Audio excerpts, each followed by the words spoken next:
تعالوا كده نشوف مع بعض السؤال اللي عامل لكم قلبان. السؤال بتاع الايه؟ المحادثه. سؤال الايه؟ ركزوا كده معايا هنا، بصوا معايا هنا. سؤال المحادثه ده قايم على الفهم. قلت لك الانجليش كله قايم على الفهم، حتى السؤال بتاع الجرامر قايم على الفهم، لازم تفهم قبل ما تطبق قاعده. تعالوا نشوف سؤال المحادثه. بطلع منه المعلومات اللي انا عايزها، بطلع الموضوع، عدد الاشخاص اللي بتتكلم، الزمن بتاع الدايلوج بتاعي في الاغلب بيبقى الزمن موحد في الاغلب. خلاص، بيديك حته كده بفونت كده بخط كده تقيل شويه، هي دي اللي بتقول لك الموضوع بتاع الايه؟ بتاع الدايلوج. سالي is asking ريهام about her favorite sport. سالي بتسال ريهام على ايه؟ رياضتها الايه؟ حلو، يبقى ده ايه؟ الموضوع. مين الاثنين اللي عندي بيتكلموا في المحادثه؟ سالي ومين؟ حلو قوي. تعالوا نشوف. وبيقول لي is asking، يبقى الزمن ده مضارع ايه؟ مستمر. برافو.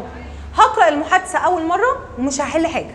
ساعات بلاقي حل أول سؤال في آخر المحادثة، وساعات أكتب حاجة ويبقى هو طالب حاجة تانية خالص. حلو؟ أول حاجة بتقول لها What are you doing ريهام؟ أنت بتعملي إيه؟ يا ريهام. صح كده يا حمزة؟ بتعملي إيه يا ريهام؟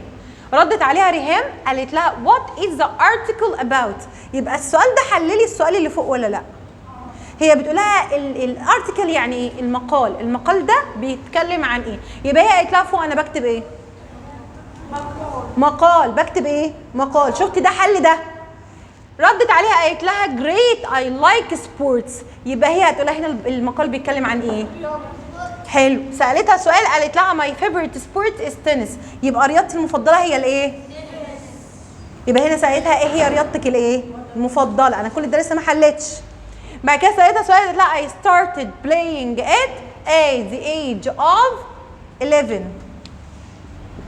أنا بدأت ألعبها وأنا عندي كام سنة؟ 7 سنين. بس سألتها إمتى بدأت إيه؟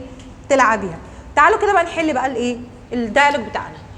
What are you doing ريهام؟ قالت لها إيه؟ اليو هتنزل تبقى إيه؟ والآي بتاخد am are ولا بتاخد am؟ يبقى تقول لها I am إيه؟ يكتب يعني إيه أو يقرأ؟ لا تقول لي reading، لا تقول لي ايه؟ writing. كلاهما صحيح. هنقول مثلا writing او reading يا ست. reading and ايه؟ article. ما ينفعش اقول newspaper، لا مش هتبقى صحيحه، في اصح منها. عشان انا قلت لكم انا باخد الاجابات من بعضها. السؤال بجيب منه اجابه والاجابه بجيب منها سؤال. يبقى قالت لها ايه؟ I am reading an article. أنا بقرأ إيه؟ مقال. قالت لها what is the article about؟ المقال ده عن إيه؟ يبقى الموضوع اللي هتتكلم عنه إيه؟ بتقول لك great I like sports. يبقى تقول لها إيه؟ it إيه؟ is about أو the article is about. خدت من السؤال عملت الإجابة معايا؟ about إيه؟ about إيه؟ sports. برضه ما جبتش من بيتنا، هو اصلا الدايلوج حل نفسه من نفسه. سالتها سؤال قالت لها my favorite sport is tennis. يبقى تقول لها ايه هي رياضتك المفضله؟ what ايه؟ what is your ايه بقى؟ favorite sport.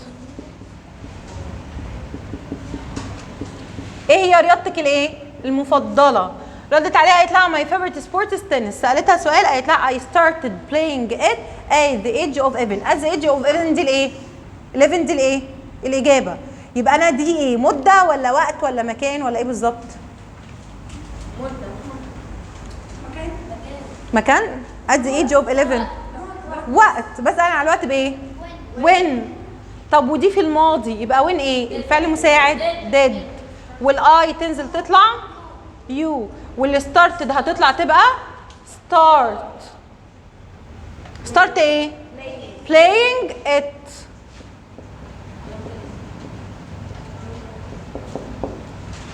how often do you practice it؟ كم مرة انت بتتمرنيها؟ ممكن اقول لها twice a week او I usually practice it او I sometimes practice it.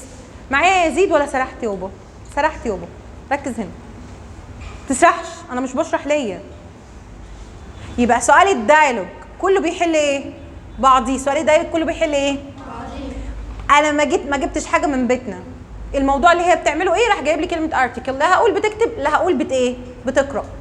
خلاص. وحطيت الفيرب اخويا ان جي عشان السؤال هنا ايه في البريزنت ايه continuous. بعد كده هنا السؤال جه في الماضي عشان الاجابه بتاعته مالها كانت في الايه في الماضي، عشان قال لي started في الماضي. عشان كده بقول ركز واقرا وافهم، طلع الفعل، طلع الزمن، خد الاجابات من بعضها. نعم. اخر سؤال ايه؟ بيقول لك how often do you practice it؟ كم مره انت بتتمرنيها؟ السؤال بتاع how often ده بنجاوبه بايه؟ لا اما always، لا اما sometimes، لا اما usually، لا اما once، لا اما twice، اي حاجه انت عايزها. بس وصلت؟